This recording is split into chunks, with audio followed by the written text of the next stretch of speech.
tosekanaki na mosolo ya mboka Kongo ekoki tofungwani miso lelo tomoni bozoba nyonso tosali po ya kobongisa Kongo aveni ebongi tosala moto nyonso ata mwana Kongo ya mosolo mpembe ya nzoku Kongo ya bwanya kasa ya mbila Kongo ya makasi moto ya nkoi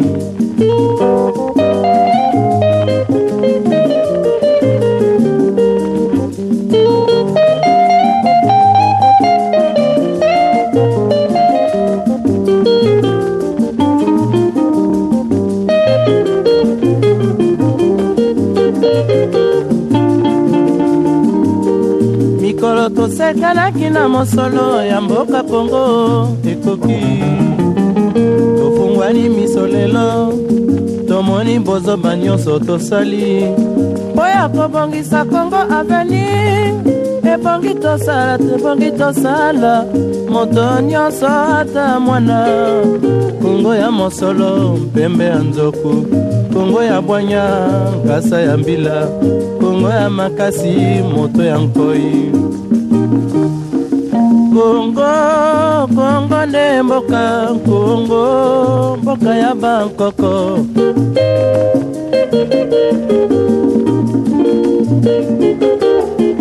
Kongo mboka mwana pamba lobi mboko lula yango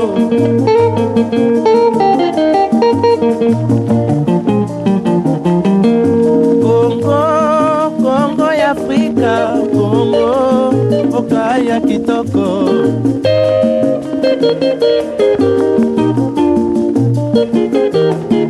Kongo ya batu mayele Kongo bakobikisa yo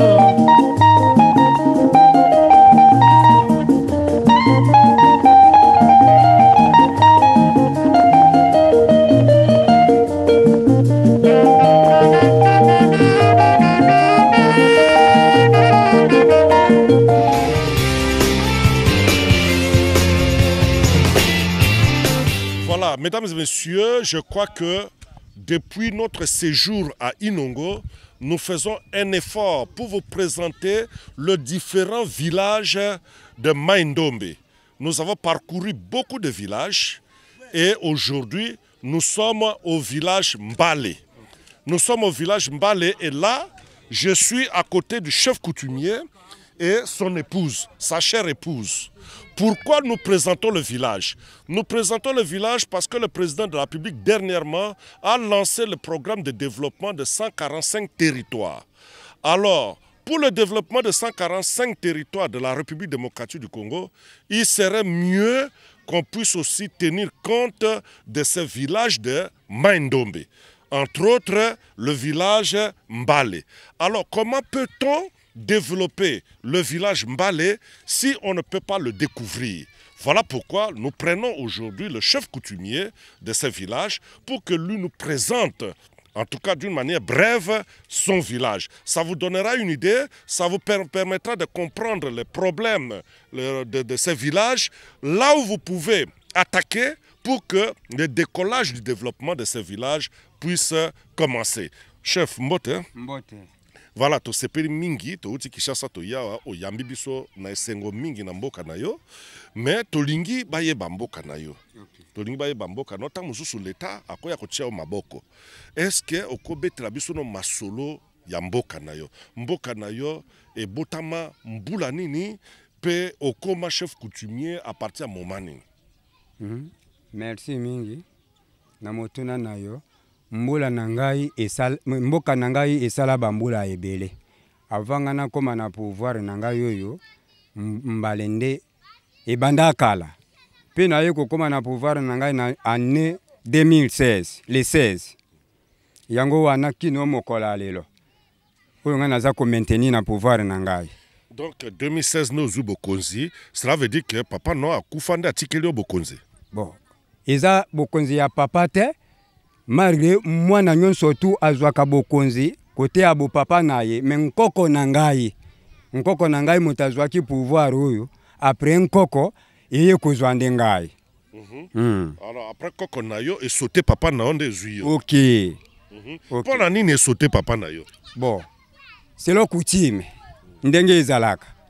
Soki nkoko alie akopesa nkoko me akopesa papa te. Ikola na ndenge nkoko na ye. Donc yo pe kotika bokonzi na koko na yo. Ok. Ça va na kotika bokonzi na ngai soki na kufi yango c'est nkoko na ngai.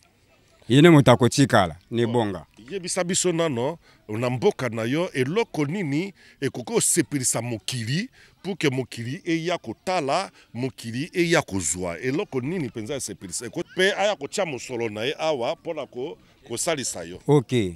C'est ezalika kazamba. Ah ozana zamba munene awa. Zamba munene. Oui, ezali zamba. Bongo na se zamba eloko nini ezali. Bon na se zamba tozali na banyama banzete pe ebele.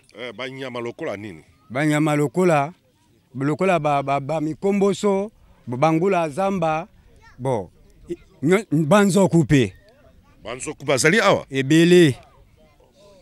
Boma kabango te na kanisi. Babandaka koboma bango kala na bambula elekame na mikolo oyo te.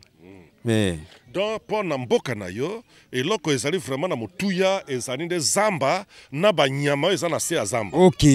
Yango wana. Bongo vandi mboka no vandi pembe na lac. Lac ezali eloko la kati te. Eloko lac mpe ezali eloko na kati. Donc bisi nini bobuma kuna pona so mona ka bambisa mike. Ebele ambisi. Toza wana babikoli. Bo ba oyo nini mboto bambisi wana ebele na laki. Bongo est-ce que yo vandaka malamu na population na yo parce que mingi pe ba chef tamusu ba yo kanaka na population la bango te est-ce que yo vandaka malamu na population na yo. Population na ngai bango yo batandamia wa oya monike na kosi mpe akoki ko bima liboso question fu parole wana alobi wana akosi yango to vandaka bien. To vandi mpe bien. Bato sakayo kimia ezali. Bazo to satoza na kimia. Donc mais baloba peke na bamboka mususu na banundu mobulu ekotaki ekoti est-ce que a pas na okondima mobulu ekota awa na boyi yango na okondima mobulu ekota awa te mais olingi kimia na mboka na yo. Nalingi kimia ndenge tovandi boye tozala kimia. Bon yebisanga siko na mboka na yo posa na yo eza nini pona kosepelisa baimboka na yo. Ok. Bon, na mboka na ngai mposa na ngai eza boye mpona kosepelisa baimboka na ngai c'est-à-dire era batongela biso ba école batiela biso ba hôpitaux et puis interne souci oyo population na ngai bazana yango na biloko wana. Bongo l'état lobilo ba ministre ba komono na télévision. Président de la République komono na télévision. Bongo sikoyo okosenga bango nini? Pa bango nde bakonzi ya mboka. Ok, na sengi bango ka lisungi na makambo wana. Et puis mpe ba mécanisation ezala. Mécanisation abana ya ba enseignant. To ba enseignant na yo l'état futaka bango te. L'état azo futa bango te mingi awa bazo tangisa awa me bazo zwa mbongo te. Donc grâce na erande bazo zwa mwa lisungi moke. Ok, yango wana grâce na erande bazo zwa mwa lisungi. Eza solo? Eza peza solo? Erande moto azo sunga bino mwa moke. En tout cas, la sepeli ndenge population ndimi penza ke soki erate mbele bozana mwa bokoso awa. Bongo po mboka na yo ebima penza na ndenge akakaboye eloko ni penza mutuya bozingi ekota na mboka oyo. Mpona population biso nyonso na ngai oyo mpe tolingi antenne ya ba Vodacom to Airtel tout ça. Oyo nyonso tu ekomonana. Vodacom hein? D'abord c'est de Vodacom hein? Ok, voilà. En tout cas, Mokonzi, merci mingi. Ndengo ya mingai, maman. Merci mingi ndezo batela papa pour ako kumba mosala na malamu, mais na lingi kana tuna population, moi moke, nazala katikati ya population. Nazala katikati ya population, pour la tuna mokuna moke. Papa boya.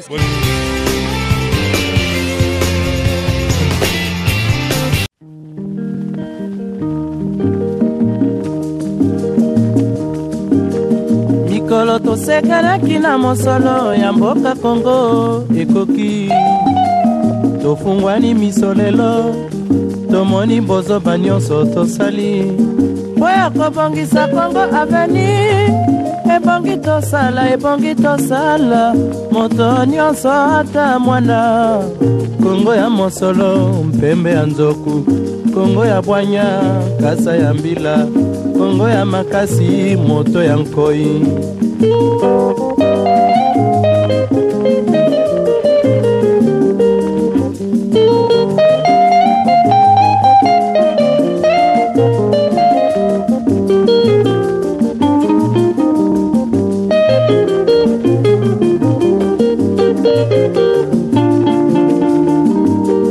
mikolo tosekanaki na mosolo ya mboka Kongo ekoki tofungwani miso lelo tomoni bozoba nyonso tosali mpo ya kobongisa Kongo aveni ebongi tosala moto nyonso ata mwana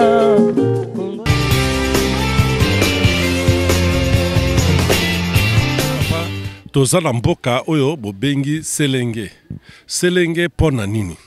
Selenge ezalaki moto ayaki kobandela mboka ya selenge selobali ayaki autaki lokanga tanga autaki lokanga akomi na selenge na nkolo wana aye kopeshe ndopa mikobe tanga aye kopeshe ndopa mikobe akutaki akaka zamba sikoyo tanga akomi apeshe mikobe papa aye komona na chefu ya mpili wana nde elingi koba nini? peshi oyo ya mikobe wana biso ya baposo wana bon sikoyo chefu ya mpili aye bakweyise kuna na bibo tomoni mutu moko aye kuna me place awuti toza koyeba te aye te na selenge awa alandi ete kuna na moluka aya na place wana atuni abike ye kosala awa nini abi te nga nawuti lokanga na yawa naye kopeshe namonaki mboka ata na mutu moko te naye kokuta mboka kombo selenge moye naye kopesa bibo mpo na nini opeshe eske yo ebike mboka oyo eza mboka na ngai te abi te nga na yaki namonaki mutu te baye koyoka na bifana nano wana atake lokola bakoko bazalaki afandisi apesi ye mbisi mokobe aboboli ye mikobe wana minei apesi ye te alia oyo mbisi kitoko bwende nini te sikoyo baye koyokana ye azongi tanga azongi akobala mwasi moko mboli bosimpili aye kobala mwasi moko mboli bosimpili tanga aye kobala na wana sikoyo relation baye kokabola ye kaka mpili baye kosuka na mboka moko mpongobo 7 km na nzela ya mpongoboli ndelope na katete ya Inongo baye kosuka wana baye kokabola yozwa kaka selenge nga mpe nazwa mpe mpili oyo baye kotia selenge. Mais selenge déjà ezalaki déjà mboka na nkombo nango te parce que moto aye kosala pêche akutaki déjà mboka na nkombo selenge eza bongo te akutaki mboka na te mboka ezalaki na nkombo te ezalaki kaka selenge ezalaki mpo ezalaki zamba donc selenge yango ezali eza mbisi te mboka donc mbisi ezalaki mbisi oyo mikobe ezali mbisi ya mai ya kopeshe mpesi oyo ya maboko olandi mais aye kotia mboka kombo selenge selenge alors chef oyo alobaki ke ezali epa na ye me yo uti wapi nde okoma awa chef wana bayokanaki na mopaya wana ndenge nini mpo ye akoma kovanda mboka échange ya mbisi na kwanga donc ezalaki échange ya mbisi na kwanga nde esalaki ke bayokana bavanda esika moko na nsima yango mpe aye kopesa ye mpe mabele ndama mabele apesi mabele mpo afanda nde mabele yango sikoyo yo sikoyo za descend omoni ke biso ndenge mboka bato bapaya bayaka basepelaka likambo ya liboso libongo ya mibale balabala mais libongo tomona lake mai ndombe sikoyo balabala yango tozomona yango malamu te sikoyo basepelaka na nini mpenza apart libongo ele basepelaka nini bon mpo na zamba zamba donc basepela mingi na bongo mpe toza mpe na zamba bozala libongo mpe na zamba na mai Donc libongo mai na zamba. Na zamba. Bon, siko zamba ngo eloko nini eza na kati oyo sepesaka bapaya. Bon, biso na zamba awa to mbisi to buma misombi, mbisi bakamanyoka, mbisi nyonso tu. Eza na kati ya zamba. Pe bilanga. Pe banyama, pe tozala banzoli. Ebe na kati ya zamba. Holandi? Donc balokese nyonso tu ezali. Na kati ya zamba na biso. Donc zamba na bino ezala bilei nyonso. Bilei nyonso. Oyo okoki kozanga pe oza kozwa kwa mai ekoti na zamba oza kozwa nyonso. Donc bozala problème ya bilei te. Awa te. Boyo mona sante awa soko fanda mona ndoko fimba kana semaine moko. Po koleza mingi. Mais chef. Bon namoni pe yo oza kovimba te. Yanga motindo. Nzambe nanga kaka ndenge atiaka kaka boyo. Nzambe asaloka loka mboloko. Kaka mboloko. Mais mboloko maladi te. Mboloko aza maladi te. Bon, sikoyo esali boni lelo zamba oyo eza na nyonso la kati. Boza na mbisi, boza na nyama, bosalaka bilanga na bino ti lelo babino zamba wana ekomi tobatela yango tokobebisa yango te. Sikoyo ntango bayebisaki bino likambo wana bozwaki yango ndenge nini? Bon moniki na zamba ndenge ozobabika bazala kobatela yango liboso toboyaki yango te. Toboyaki yango pardon. Liboso toboyaki mpo babaka biso baza kobotola biso zamba. Na sikoyo toye kokanisa te baye kobatela mpona tobebisa biloko bibebisa na kati ya zamba te. Toboma nyama te, biloko biboma te, yango wana ke biloko ndenge mokiaka ezalaki ke baya kobatela biso biloko wana. Bon, na sima zamba na mboka mosusu baloba mingi makambo ba minere to bamoni pétrole awa bamoni par exemple diamant awa bazwini tout ça biloko wana bozalaka nango te. Bon biloko wana lokola mazwiti pétrole lokola biso tozalaka na leloko yango te moto akoka kolakisa biso yango te mais ezali par rapport na basigne ezali. Pétrole, boza sûr que ezali.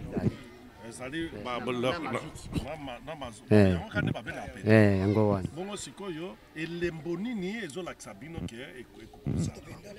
Bon, nelembo wana biso ko ba chef pa ba biblo ba chef coutumier bomonaka mingi bomona na moi pe na butu. Elembo nini ezolakisa. Bon, yango wana ke ata elembo nge ezali. Mais na droite ke na okakoloba yango te zande secret ya ba chef. Secret ba chef. Donc moi lo bango ezate. Donc siko so ba ye ba bino ba exploiter pétrole, il faut ba ya kozwa non secret pa na yo liboso. Pour que respect za la katena ba chef coutumier. Olandi yango. Po mingi la ka misala ba ye na mboka, ba ye na mboka oyo la comme na ba chef. Bango ba comme ça na ndenge na bango. Yango mona ke mingi ba chef mingi ba misaka secret ningi za kate. Ya di moyo. Bongo sikoyo ba ningano ba chef coutumier ba tika mboka na bango ba kina Kinshasa. Ba vanda kula ba tambola sima ba politicien. Sikoyo po nini yo kenda pe kuna te. Bon ngai na okyo ketso mona mingi ba chef ba ko tambola wana ba chef abosa ninzela. Mais chef atambola ka bitambola tambola te. Chef afana ka mboka na ye moko amona makamzo ya na mboka. Mais mingo aza ko tambola na doka longwa chef. Message nini okoki opesa baimboka o baza na mboka Congo pe bazali na mokili mobimba po na makambo etali mboka na yo peut-être po baya kotalaka mboka na yo ba kosunga bana mboka na yo ba kosalisa bana mboka na yo message nini okopesa bango to même l'état oya biso ba konzi o bazolanda ba ke mboka ba bengi selenge mokonzi yango yoyo tala message atindeli biso yango yo pola kobongisa mboka na yo ezali message nini? Bon omoni ke pa na ngai soki bakonzi bayaki eloka liboso oyo na kikobela na mboka kaka likambo ya kelasi eloko na kobelela soki okikeni baye na mboka eloko liboso école pour que école eza côté ya bana ezopesa bana éducation ya mibale l'hôpital oyo naza konyokwama na mabele ya selenge l'hôpital mpo na population na ngai. Bon Bon, plus fait transport. Toujours nous avons un transport. Là, il y a Serengeti, il y a Basengele. Toujours un camion, il y a Kosunga Biso pour Nabilo pour Bimate. Donc, bilan comme produit Zakawa, moi, Bimazat. Exact. Pour que le coup de Yawa, Basengele, Bazana Banguba, Bazana Nkunde, Bazana Loso, Banzou, Kwena Kwe, Basimba. Mais moi, tel que mon comme on a besoin qu'on a Serengeti, moi, exact pour moi de transport, exact. Nous avons payé ma baie. Donc, on a mis parler de Sengi Bango. Misat.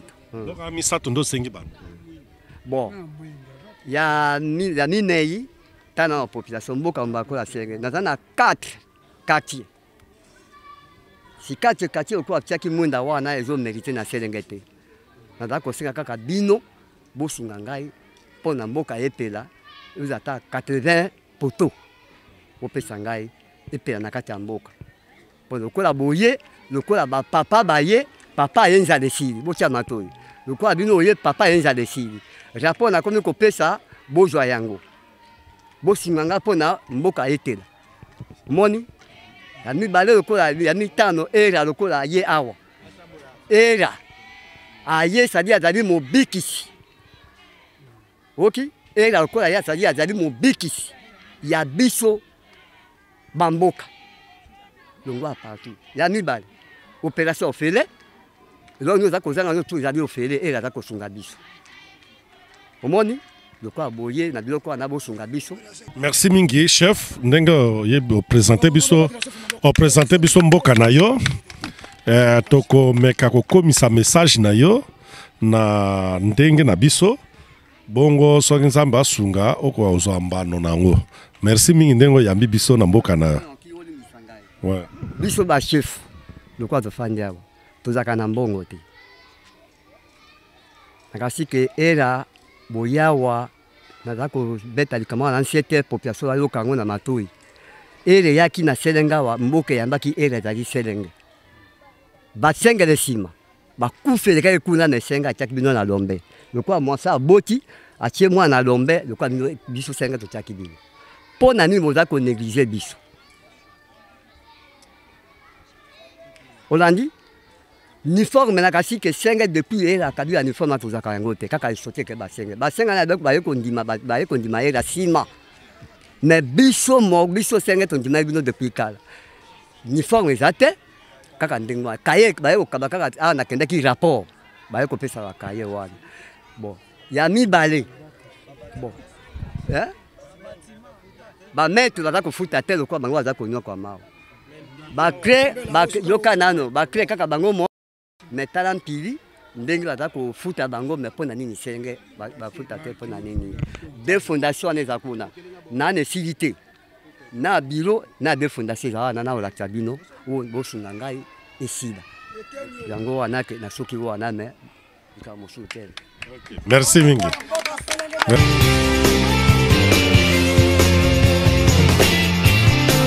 Hier, nous étions à Ibali et à Sengele. Nous vous avions présenté ces villages. Aujourd'hui, nous sommes dans le village... Comment s'appelle votre village? Lobeke. Voilà, nous sommes au village Lobeke. Et nous sommes toujours dans la nouvelle province de Mai-Ndombe. Et pourquoi je vous présente tous ces villages?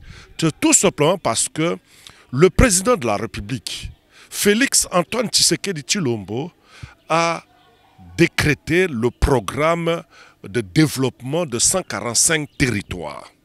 145 territoires. Et Lobeke fait partie de ces territoires. Sengele fait partie de ces territoires.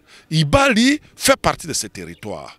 Mais pour qu'on puisse développer ces territoires, il faut connaître, il faut les connaître. Voilà le travail que nous avons choisi de faire pour vous, vous aider à connaître ces territoires. Et là, nous sommes à Lobeke et le chef coutumier de Lobeke est là. Il est avec nous. Comment vous appelez? Bapomam Polo.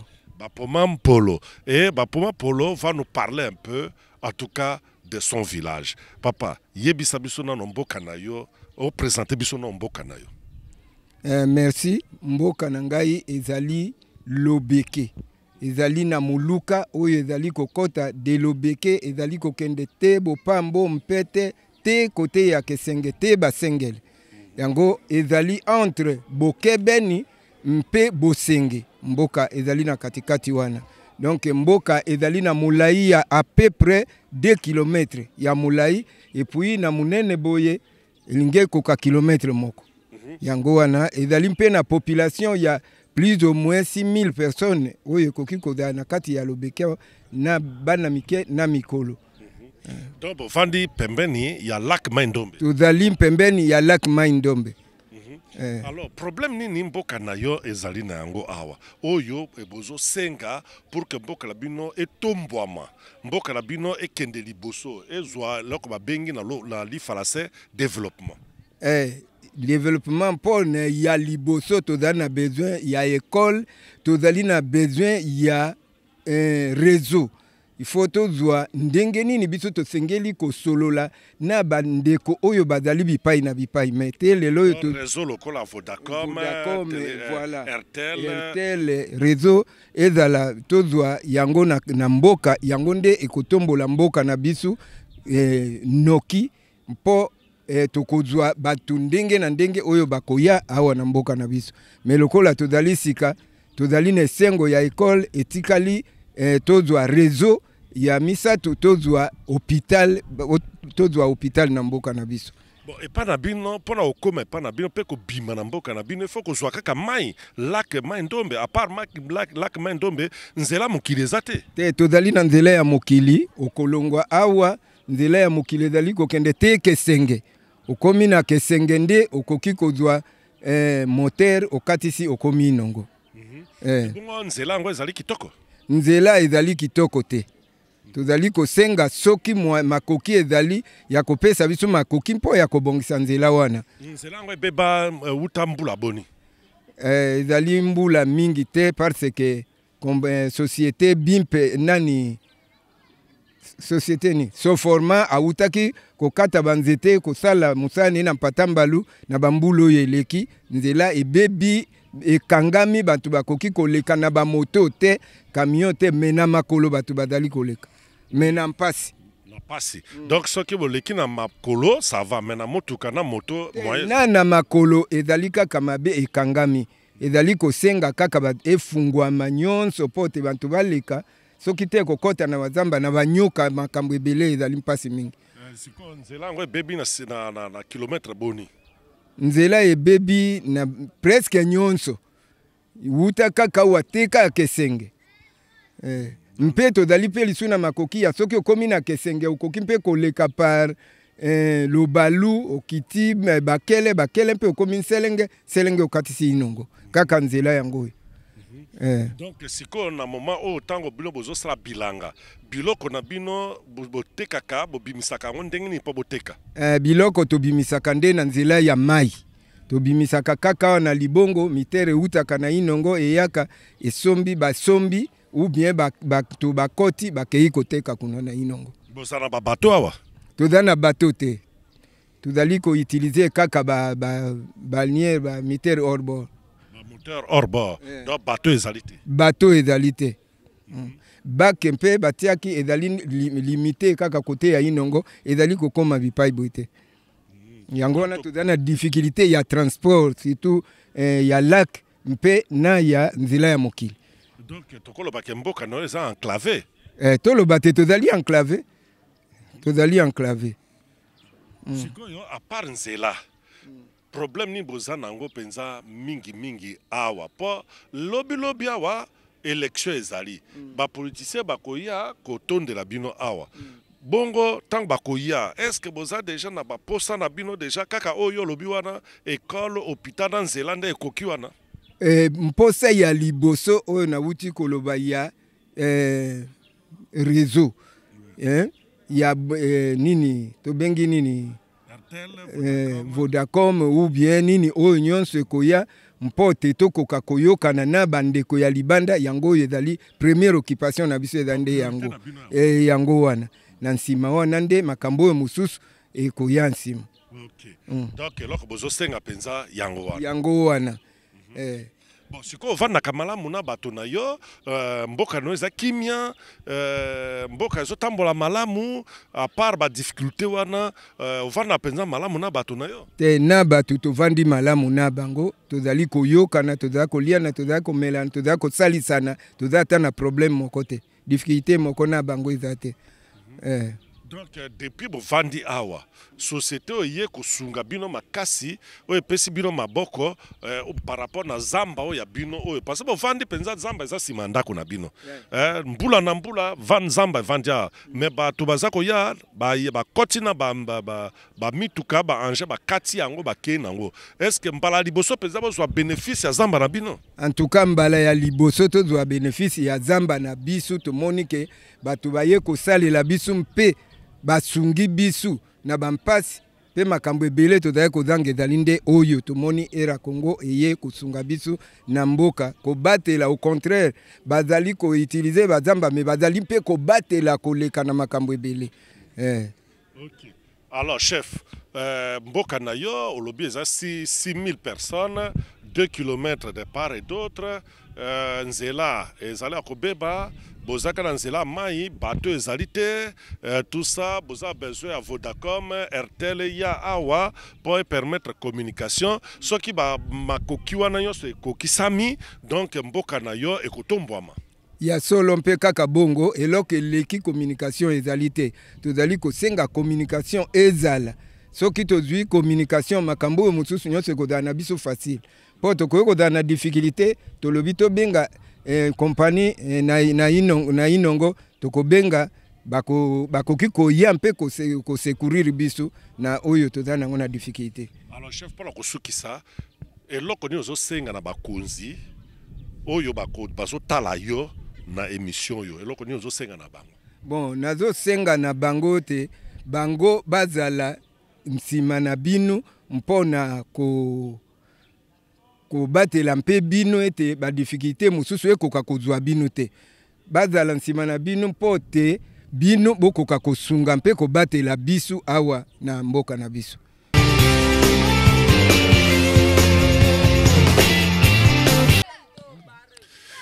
Voilà, mesdames et messieurs, vous avez suivi cette émission.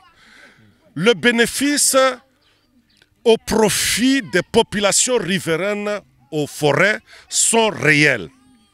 Regardez ces jeunes gens, ces enfants qui sont autour de moi. Ces enfants ont besoin d'étudier. Ces enfants ont besoin demain d'évoluer. Parmi ces enfants, on aura probablement un président de la République. On aura probablement un premier ministre. On aura probablement un journaliste, un médecin, un avocat. Tous les domaines que vous voulez. Mais comment ces enfants pourront devenir tout ce monde-là si aujourd'hui on ne peut pas les aider à étudier? Et la seule ressource qu'eux possèdent pour pouvoir les aider à avoir des ambitions, la seule ressource, ce n'est que la forêt. La forêt qui se trouve autour d'eux. Et Era Congo est venu effectivement montrer qu'il y a possibilité de faire bénéficier à cette population et beaucoup plus à la jeunesse le fruit de cette forêt. Voilà pourquoi dans ces villages, de différents villages que je venais de vous citer, des écoles, de nouvelles écoles construites selon les normes internationales sont construites ici au profit de ces enfants. Dans ces villages que je venais de vous citer, il y avait des maladies hydriques, de choléra, de vomissements, de diarrhée, tout ce que vous saviez à cause de manque de qualité d'eau. Grâce à Era Congo aujourd'hui et grâce aussi aux fruits de leurs forêts, aujourd'hui, ils ont des adductions d'eau de qualité. Et d'après les témoignages que nous avons recueillis ici, le taux de maladies hydriques a sensiblement diminué. Et ils ont besoin des hôpitaux. Des hôpitaux, certains villages ont bénéficié déjà de centres médicaux. Et là, c'est grâce aux fruits de leur forêt. une grande innovation que nous sommes en train de vivre aujourd'hui. Et nous nous sommes déplacés pour voir de nos propres yeux. Nous n'avons pas voulu être trompés par les gens qui viennent raconter leur vie. Nous avons dit, nous venons sur les lieux, nous vérifions nous-mêmes et nous venons vous témoigner. C'est la nouvelle approche aujourd'hui pour amener nos forêts à nous produire de bonheur. Donc, Era Congo est une expérience pilote. Une expérience pilote en République démocratique du Congo. Et cette expérience, nous voudrions qu'elle soit étendue dans les autres provinces forestières. Par exemple, dans la province orientale, à l'équateur, au Grand Équateur, dans le Kasaï, dans la province du Kivu, un peu partout, nous voulons que cette expérience soit étendue un peu partout. Et que cette expérience soit un exemple pour les autres sociétés qui venaient ici comme des prédatrices prélever nos forêts pour leur bonheur à elles seules. Aujourd'hui, nous voulons que quand vous venez dans nos forêts, que les bénéfices restent chez nous, que les bénéfices restent dans nos villages pour donner la chance à ces enfants pour que ces enfants demain deviennent aussi des journalistes comme moi, deviennent des ministres comme vous, deviennent des présidents de la République comme Fachi, deviennent des médecins comme vous, deviennent des avocats, deviennent qui ils veulent. Si on ne peut pas profiter de fruits de nos richesses naturelles qui se trouvent être nos forêts, quel serait l'avenir de ces enfants? Nous voulons que l'État congolais ouvre l'œil et le bon, encourager Era Congo, encourager les autres sociétés à venir imiter, emboîter les pas à Era Congo. Et demain, nous comprendrons l'importance de nos forêts. Merci d'avoir été avec nous. Nous vous fixons rendez-vous dimanche prochain, mais la rediffusion de cette émission, comme vous le savez toujours, c'est ce jeudi à 11h15. Au revoir et à la prochaine, tout en saluant Francis Siamundele qui est derrière la caméra et qui m'a suivi pas à pas dans des conditions extrêmement difficiles de ce reportage et qui a tenu bon pour que vous ayez ces images chez vous. Merci et à dimanche prochain.